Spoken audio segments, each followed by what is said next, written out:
अध्याय 77 करंजेश्वर महिमा वर्णन। ओम नमो नर्मदाय।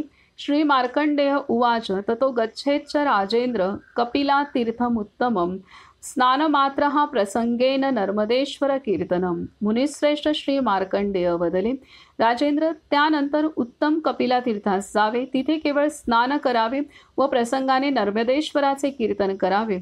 त्या तीर्थावर जो कपिला गाय दान करतो त्याच्या कुलोत्पन्न संततीच्या अंगावर जितके रोमच रंध्र आहेत तितके 1000 वर्ष तो विष्णू लोकात पूजित होतो। जो अनशन व्रताने तिथे देहत्याग करतो त्यास पुनर्जन्म नसतो। हे नृपश्रेष्ठ, असा त्या तीर्थाचा संपूर्ण विधी व पुण्य फल सांगितले आहे।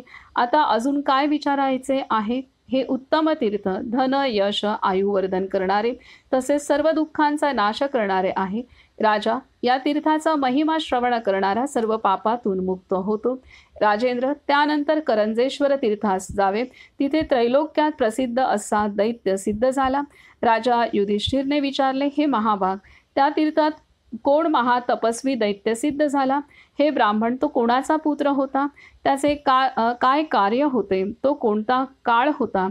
ते सर्व कथन करावे। मुनिश्रेष्ठ श्री मार्कंडेय वदले, राजा, प्राचीन काळी सत्ययुगात वेदांग तत्व जाणणारा मरीची नावाचा श्री ब्रह्मदेवाचा मानसपुत्र होता।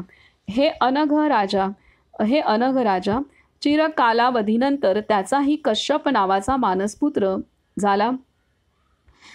तो जो जणू साक्षात श्री ब्रह्मदेवच होता। क्षमा, दम, दया, दान, सत्य, शौच व साधेपणा हे मरीचीचे गुण सर्वांना ज्ञात होते।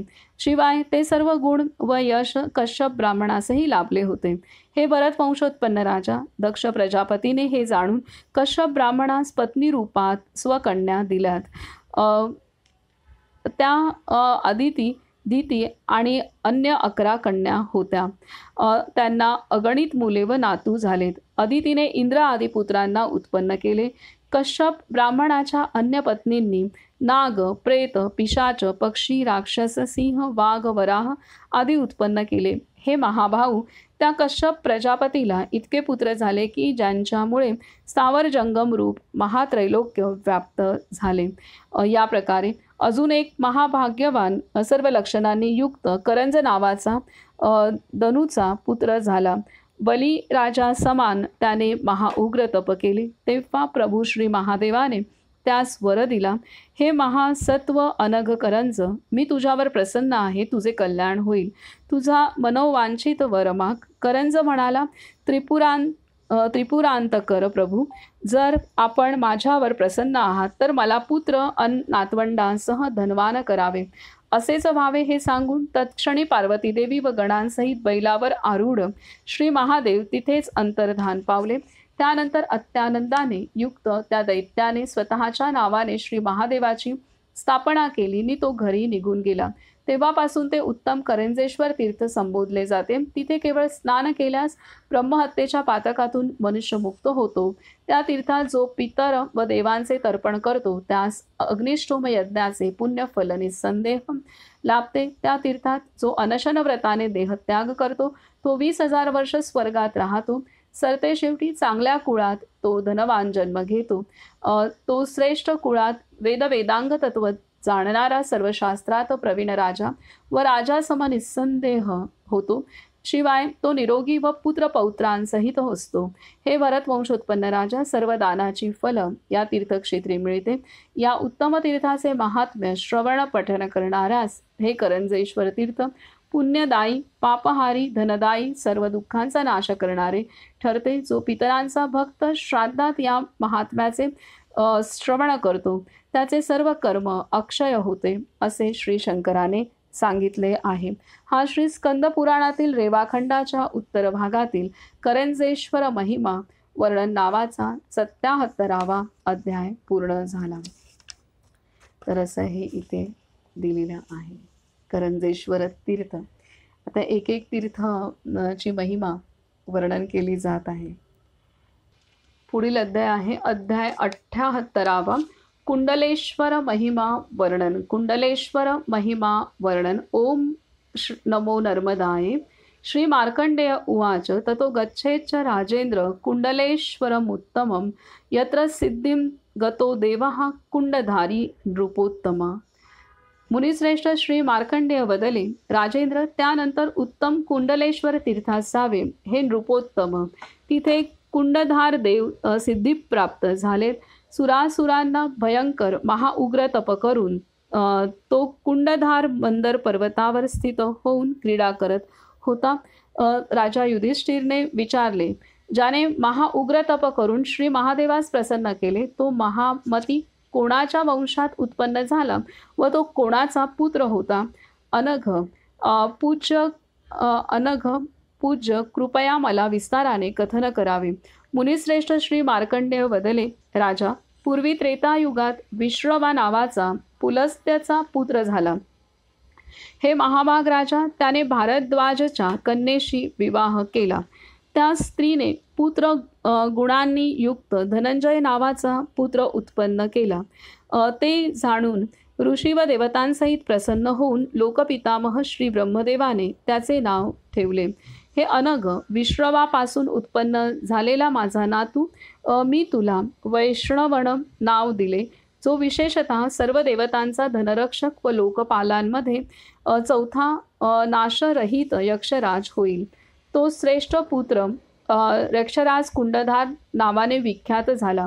सुस्वरूप अवस्थेत माता पित्याच्या आज्ञेने त्याने श्री नर्मदा तटावर महाउग्र तप केले. जिथे व्याघ्रेश्वर लिंग व वाघाच्या शिकारीचे स्थान आहे तिथेच कुंडधारने अतिदारुण तप केले. ग्रीष्म ऋतूत पंचाग्नीत बसून, वर्षा ऋतूत जलधारा धारण केल्या, शिशिर ऋतूत पाण्यात बसून व शतवर्ष वायुसेवन करून तप केले. या प्रकारे शतवर्ष पूर्ण झाल्यावर एका अंगठ्यावर उभे राहून तप केले. त्यानंतर सूर्याच्या चारी बाजूने चाकाप्रमाणे भ्रमण करू लागले. तेव्हा चौथ्या 5व्या महिन्यात श्री महादेव प्रसन्न होऊन वदले, हे वत्स, मनोवांछित वर माग. तपस्येने प्रसन्न केलेला मी तुला निस्संदेह वर देईन. कुंडधार म्हणाला, जर आपण प्रसन्न आहात आणि मला वर देण्यासाठी इथे आला आहात तर हे तीर्थक्षेत्र व्हावे व इथे माझ्या नावाचे लिंग असावे. तेव्हा असेच व्हावे हा वर देऊन पार्वतीसहित श्री महादेव अंतर्धान पावले आणि आकाशमार्गाने कैलास पर्वतावर निघून गेले. त्यानंतर यक्षाने अत्यानंदाने उत्तम कुंडलेश्वराची स्थापना केली. त्याने एक हत्तीनी गाय सजवून दान केले. धूप, पुष्प, चंदन, छत, चामर, छत्री व लिंगपूजनाने श्री महादेवाला प्रसन्न केले. अन्न, पाणी आणि भूषणांनी ब्राह्मणांना तृप्त केले. मग तो स्वभवनात निघून गेला. तेव्हापासून ते तीर्थ त्रैलोक्यात प्रसिद्ध झाले. हे युधिष्ठिर, कुंडलेश्वर तीर्थ महापुण्यदायी आहे. त्या तीर्थात जो व्रतधारी मनुष्य श्री महादेवाचे पूजन करतो तो सर्व पापातून मुक्त होतो. इथे जो सोने, चांदी, मणी, माणिक ब्राह्मणाला देतो तो मुख्यतः स्वर्गात आनंद उपभोगतो. त्या तीर्थात स्नान करून ब्राह्मणाने ऋग्वेद, यजुर्वेद व सामवेदाची एक ऋचा जपली तरी चतुर्वेदाचे फल प्राप्त होते. हे पांडव, त्या तीर्थात जो ब्राह्मणांना गोदान, अन्नदान करतो त्याचे फल ऐकावे. त्याच्या व त्याच्या कुळातील संततीच्या अंगावर जितके रोमरंध्र असतील तितके 1000 वर्ष तो स्वर्गलोकात पूजित होतो. पुत्र पौत्रांसहित त्याचा स्वर्गात वास असतो. हे महाभाग, त्या तीर्थात एक तहानलेला वाघ निषादांच्या भीतीने भटकत असताना मेला आणि श्री नर्मदा जलात पडला. पाण्याने भिजल्यावर तो लिंगरूप झाला. त्यावेळी आकाशवाणी झाली, हे पूजनीय उत्तम व्याघ्रेश्वर लिंग त्रैलोक्यात निस्संदेह विख्यात होईल.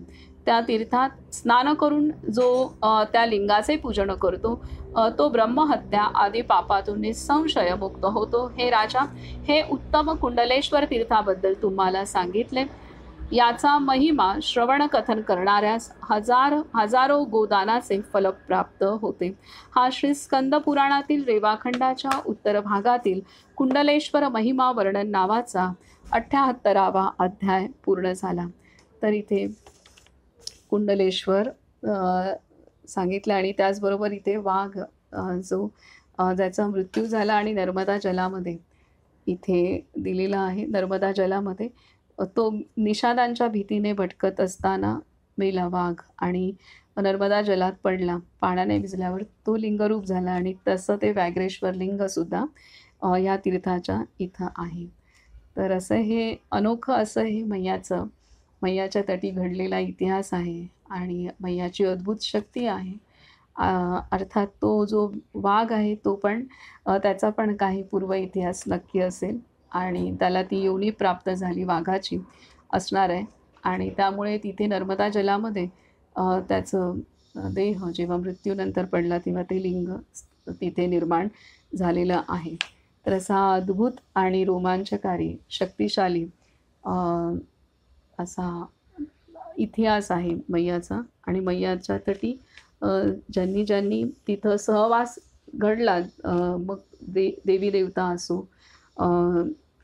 किंवा दानव असो, त्यानंतर पशुपक्षी असोत, ब्राह्मण ऋषी असोत, यक्ष गंधर्व किन्नर असोत, तर त्या सर्वांचा ज्यांचा ज्यांचा सहवास घडला त्यांच्या जीवनामध्ये चैतन्य आणि त्यांना मैयाने कर्मबंधनातून मुक्त केलेलंच आहे, हे इथे आपणाला लक्षात येते. आता पुढील अध्याय आहे अध्याय 79.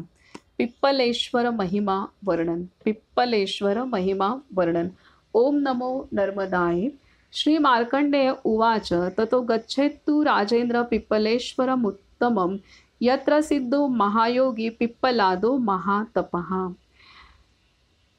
मुनिश्रेष्ठ श्री मार्कंडेय वदले, राजेंद्र, त्यानंतर उत्तम पिप्पलेश्वर तीर्थ असावे जिथे महातप करणारे महायोगी पिप्पलाद सिद्ध झालेत.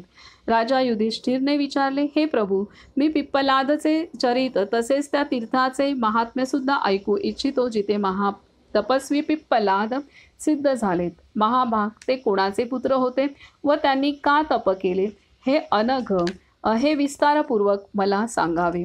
मुनिश्रेष्ठ श्री मार्कंडेय वदले, महाभाग मिथिलाचे रहिवासी वेदविद्या पारंगत याज्ञवल्क्य ऋषींनी पूर्वकालात महातप केले. त्या बुद्धिमान याज्ञवल्क्य ऋषींची एक बहीण तपस्विनी होती. ती सुद्धा तिथेच राहत होती. भावाची सेवा करत तिने महातप केले. त्यानंतर एकदा त्यांच्या रजस्वला बहिणीने स्नान केल्यावर तिथे पडलेले एक वस्त्र पाहून ते अंतर्वस्त्र म्हणून वापरले. याज्ञवल्क ऋषींनी त्या रात्री ते वस्त्र परिधान केले होते व स्वप्नात त्यांनी वीर्य त्याजले होते. ते अशुद्ध वस्त्र त्यांनीच तिथे टाकले होते आणि प्रातःकाळी ते पुन्हा शोधू लागले. तेव्हा त्या बहिणीने त्यांना विचारले, हे पूज्य, तुम्ही काय शोधत आहात? हे विभू, तुम्हाला कोणत्या गोष्टीची आवश्यकता आहे मला नीट सांगावे. याज्ञवल्क्य ऋषींनी सांगितले, मी आज रात्री महाभ्रष्ट स्वप्न पाहिले. माझे पांढरे वस्त्र मी इथे सोडले होते जे आता दिसत नाही. ते ऐकून ती घाबरली व म्हणाली, ते कापड मी स्नानानंतर अंतर्वस्त्र म्हणून वापरले आहे. तिच्या त्या वचनाने तपस्वी याज्ञवल्क्य हा असे म्हणून उन्मळून पडलेल्या वृक्षाप्रमाणे एकाएकी जमिनीवर पडले. तेव्हा हे काय झाले असे शब्द आकाशातून ऐकू आलेत व याज्ञवल्क्य ऋषींनी समाधानकारक म्हटले, यात मला दोष दिसत नाही. हे शुभव्रते, तुझाही यात दोष नाही. तुझ्यात गर्भ उत्पन्न झाला ते प्रामुख्याने प्रारब्धच आहे, पण जोपर्यंत वेळ येत नाही तोपर्यंत या गर्भाचा नाश करणे उचित नाही. तेव्हा लज्जित व उदास होऊन ती अवमानाने म्हणाली, ठीक आहे. पुत्र होईपर्यंत तिने गर्भाचे पालन केले व त्यानंतर कोणाला सांगितले नाही. नृपश्रेष्ठ, पुत्र झाल्यावर त्याला पिंपळाच्या झाडाजवळ सोडून ती म्हणाली, त्रैलोक्यात जितके चराचर जीव आहेत त्या सर्वांनी या बालकाचे पालन करावे. त्यानंतर ती साध्वी ब्राह्मणी क्षणभर तिथे थांबली व जिथून आली होती तिथे परतली. तेव्हा ते बालक हात पाय हलवत, डोळे मिटून व चेहरा उदास करून अनाथाप्रमाणे जोरजोरात रडू लागले. त्याच्या रडण्याने जे चराचर जीव होते ते सर्व त्रस्त झाले. पर्वत वन व अरण्यासहित सर्व पृथ्वी त्या आवाजाने कंपित झाली. त्या श्रेष्ठ उत्तम जीवाला भुकेला जाणून पिंपळ वृक्षाने सावली दूर केली नाही व निज दूध अर्पित केले. हे भरतवंशोत्पन्न राजा, त्या अमृतासारख्या दुधावर वाढणारे ते बालक ग्रहांबाबत चिंतन करू लागले. त्याने क्रूर दृष्टीने क्रूर वर्तन करणाऱ्या शनीला पाहिले. तेव्हा हळूहळू चालणारे शनी अचानक पृथ्वीवर पडले. बालकाने त्या शनीला जेव्हा पायाने स्पर्श केला तेव्हा बालकाने पीडित शनी म्हणाले, महामुनी ब्राह्मण पिप्पलाद, मी कोणावर काय अपकार केला की आकाशातून जाताना माझे पृथ्वी तलावर पतन झाले? हे राजा, शनीने महामुनी पिप्पलादला विचारले तेव्हा क्रोधरूप पिप्पलादने सांगितले, हे दुर्मती शनी, माता पितरासहित असा मी माता पिता रहित असा मी बालक आहे. तू मला त्रास देऊन कसा वाचशील? शनीने मान्य केले, हे द्विजोत्तम, माझी दृष्टी स्वभावताच क्रूर आहे, त्यामुळे तुम्ही मला सोडून द्यावे. तुम्ही जे सांगता ते निस्संशय खरे आहे. मी निश्चितच पीडाकारक आहे. पिप्पलादने त्याला म्हटले, मान्य आहे, पण आजपासून तू 16 वर्षापर्यंतच्या बालकाला त्रस्त करायचे नाही. आता तुझी निघायची वेळ झाली. ते ऐकून शनीने मुनिश्रेष्ठ पिप्पलादला प्रणाम केला व जसे आले होते तसे ते देवमार्गावर निघून गेलेत. महाग्रह शनी अंतर्धान पावल्यावर क्रोधित पिप्पलाद एकटाच विचार करू लागला. आग्नेय दिशेला ध्यान करून त्याने अग्नी उत्पन्न केला व स्वतःचे मांस कापून कर्मतत्वाने अग्नीत हवन केले. तेव्हा ज्वाळांनी व्याप्त कृत्या उत्पन्न झाली. अग्नितुल्य आकार असलेल्या त्या कृत्याने विचारले, मी काय करू? समुद्र शोषू की पर्वत चूर्ण करू? जमीन लपेटू की आकाश पृथ्वी तलावर पाडू? मी कोणत्या डोक्यावर पडू? कोणाचा घात करू? मला त्वरित काम सांगावे, वेळ वाया घालू नका.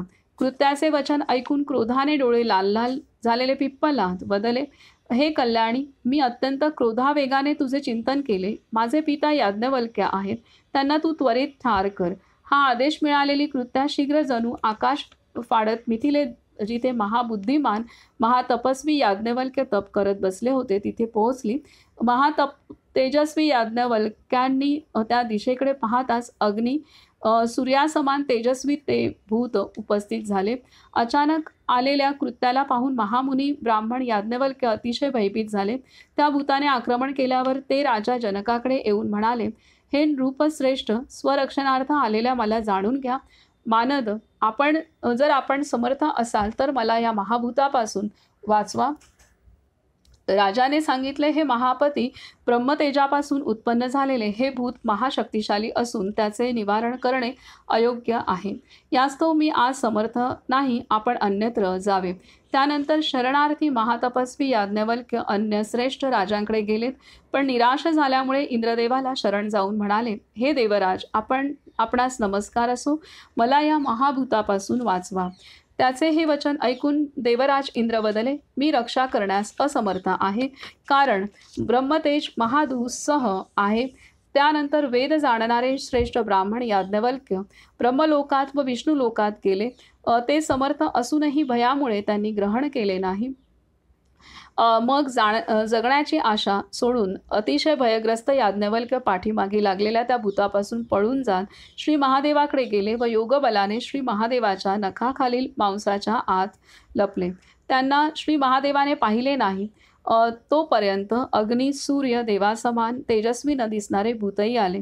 त्याने श्री महादेवाला वारंवार म्हटले, त्या पुरुषाला सोडा. ते ऐकून श्री महादेवाने नखाच्या खालील मांसात लपलेल्या योगींद्र याज्ञवल्क्याला पाहिले आणि ज्वलंत महाप्रलयाच्या अग्निसम असलेल्या त्या कृत्याला थांबवून भूतेश श्री महादेव बदले, हे ब्राह्मण महामुनी, घाबरू नकोस व अन्यत्र जाऊ नकोस. त्यानंतर सूक्ष्म देहस्थ त्या भूताला ते म्हणाले, तू या ब्राह्मणाचे काय करणार आहेस? तुझ्या कार्याबद्दल सांग. तेव्हा कृत्याने निवेदन केले, क्रोधान्वित पिप्पलादने माझे ध्यान केले. त्याच्या इच्छेनुसार मी त्याच्या देहावर पडेन. हे प्रभू, मी नाश करण्यास योग्य नाही असे समजावे. हे ऐकून श्री महादेवाने याज्ञवल्क्यला मारण्यासाठी आलेल्या त्या भूताला दृढतापूर्वक बांधले. हे युधिष्ठिर, ब्राह्मण श्रेष्ठ त्या योगींद्राला अभय देऊन त्याला निरोप देऊन ते अंतर्धान पावले. पिप्पलाद सुद्धा त्या भूताला पाठवून उदास झाले. माता पिता रहित पिप्पलादने श्री नर्मदा तटाचा आश्रय घेतला. 16 वर्ष निराहार राहून श्री महादेवाचे ध्यान करत पार्वतीसहित कल्याणकारी देवेश श्री महादेवाला त्यांनी प्रसन्न केले. तेव्हा श्री महादेव बदले, हे सुव्रत ब्राह्मण, तुझ्या तपाने मी प्रसन्न झालो आहे. मनोवांछित उत्तम वर माग, मी तुला देईन. पिप्पलाद म्हणाले, भगवान श्री शंकर, आपण माझ्यावर प्रसन्न आहात व वर देण्यायोग्य आहात, तेव्हा माझ्या नावाने इथे वास करावा. असेच व्हावे हा वर देऊन भूतगणांनी सेवित भगवान श्री शंकर अंतर्धान पावले. त्यानंतर तिथे उत्तम जलात स्नान करून पिप्पलाद मुनींनी श्री महादेवाची स्थापना केली व ते उत्तर पर्वतावर निघून गेलेत.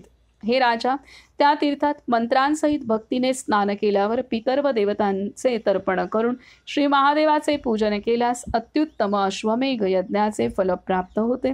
पिप्पलेश्वरा सन्निध जो मरण पावतो तो श्री महादेवाच्या पुरात जातो. जो पितरांच्या नावाने भक्तिपूर्वक ब्राह्मणांना भोजन देतो त्याचे पितर 12 वर्ष उत्तम गती प्राप्त करतात.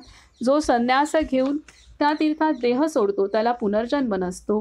हे श्री महादेवाने मला सांगितले आहे. तू विचारलेले सर्व मी कथन केले.